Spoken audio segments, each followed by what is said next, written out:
हर खबर पर होगी आपकी पकड़। डाउनलोड कीजिए एबीपी लाइव ऐप। वक्त हो गया है विशेष बुलेटिन का। मेरे साथ मौजूद हैं पिंकी खंडेलवाल। खबरों की शुरुआत करते हैं।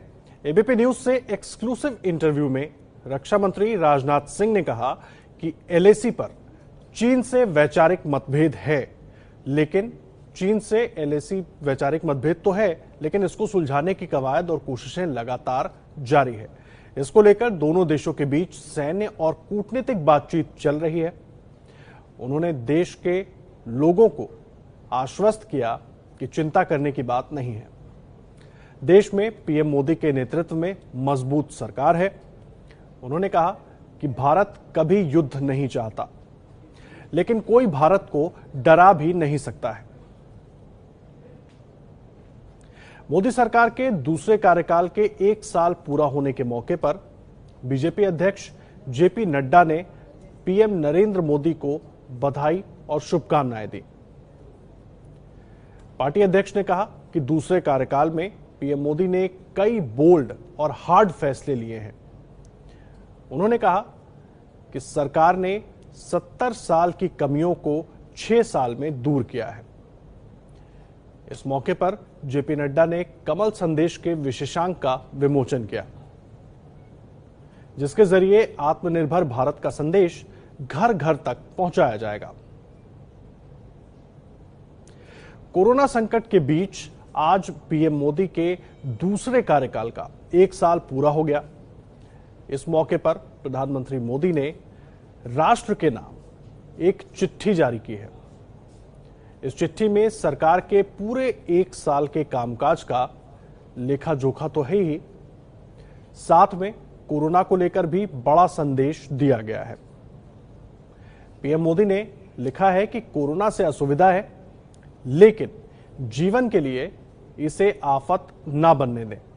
साथ ही उन्होंने अर्थव्यवस्था को भी पटरी पर लाने के लिए आत्मनिर्भर भारत का संकल्प भी दोहराया है। कोरोना संकट के बीच सबसे बड़ा सवाल यह है कि क्या लॉकडाउन 4 के बाद लॉकडाउन 5 होगा। कल लॉकडाउन 4 खत्म हो रहा है। केंद्र सरकार ने राज्यों से इस पर सुझाव मांगे हैं। उसी के आधार पर केंद्र सरकार अपना अगला कदम तय करेगी। यूपी सरकार ने केंद्र से कहा है कि लॉकडाउन को लेकर फैसला करने का अधिकार राज्यों को दिया जाए।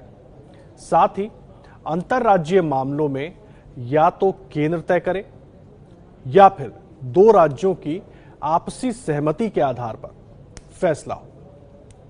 यूपी कंटेनमेंट जोन में रियायत देने के पक्ष में नहीं है। भारत में कोरोना का कहर थमने का नाम नहीं ले रहा है।